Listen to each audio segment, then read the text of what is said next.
Ce jour est dédié pour la version de l'âme de M. Bernard Étienne Grosbeau, Ben Kolef Zal, dont aujourd'hui c'est l'anniversaire du décès.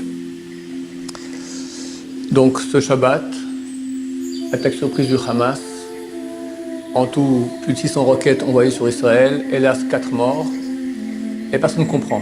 Pourquoi il n'y avait pas de tension, il n'y avait rien de spécial, tout au coup comme ça leur prend la mouche les a piqués et ils envoient 600 missiles bizarres.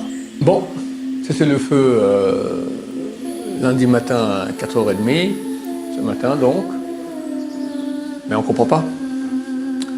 Ce matin, on apprend sur les nouvelles que les États-Unis envoient un porte-avions avec une escadrille de bombardiers et Bolton, le chef de la sécurité américaine, dit un message clair à l'Iran que si jamais ils veulent toucher l'Amérique ou les alliés de l'Amérique, alors ils se mesureront à une force implacable.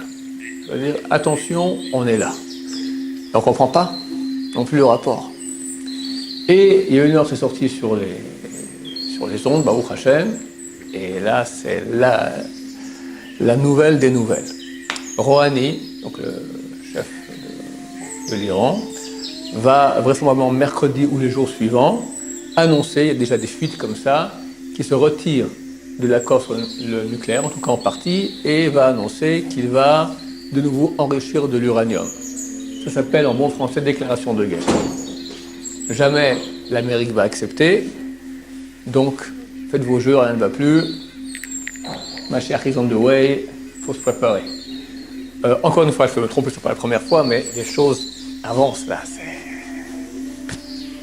Je vous rappelle que la Gemara dit qu'à la fin des temps, il y aura une guerre entre la Perse et l'Iran, et Édom c'est l'Occident. Ça sera juste avant que Mashiach vienne, comme ça dit le Tosot au début du traité Avoda Zara. Donc j'espère moi je suis convaincu que, comme d'hab, ça devait être normalement la Pessah, mais bon, ça a déjà commencé, tout est déjà fixé dans le ciel, la Pessah, c'est clair. Maintenant ça arrive sur terre, c'est en train de se mettre sur place, on espère. Qu'est-ce qu'on doit faire? Beaucoup se renforcer en Torah, en amour entre les gens, dans la période maintenant du Homer.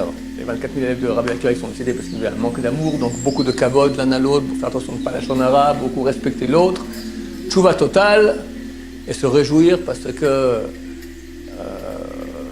si la Perse disparaît, alors Mashiach vient, et c'est soit Amalek, je l'ai expliqué dans des cours précédents, que l'Amalek moderne c'était la Perse. Il y en a des preuves très très claires à cela. Donc, Bezrat Hashem, ça ne sera pas facile, mais on voit comment Dieu nous protège. Voilà, les 600 roquettes envoyées. Alors, on déplore les 4 morts, mais c'est miraculeux. C'est miraculeux. D'accord? Il faut comprendre. On est habitué ici au miracle, on devient bombe. 4 morts, c'est anormal quelque part. C'est vrai que c'est anormal, parce qu'on aimerait une protection d'Hachem totale. Mais est-ce que nous, on est parfait par rapport à Hachem? Pas du tout. Donc, c'est clair que, bien qu'on soit très très loin d'être parfait, néanmoins, Hachem met un dôme de lumière, en plus du dôme de fer, qui est aussi une invention extraordinaire, dont les auteurs se disent c'est la main d'Hachem. On a les enregistrements du type qui a le dirigeant de tout le programme Dôme de Fer, il a dit mais Hachem haïtazot, ça provient d'Hachem. Quand on a voulu faire ce programme-là, on a parlé aux Américains, ils ont donné 100 preuves que ça peut pas marcher.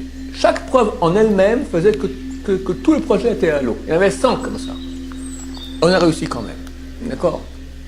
Donc c'est la main d'Hachem. Mais même sans dôme de fer, on voit des miracles extraordinaires sans cesse. Sans cesse.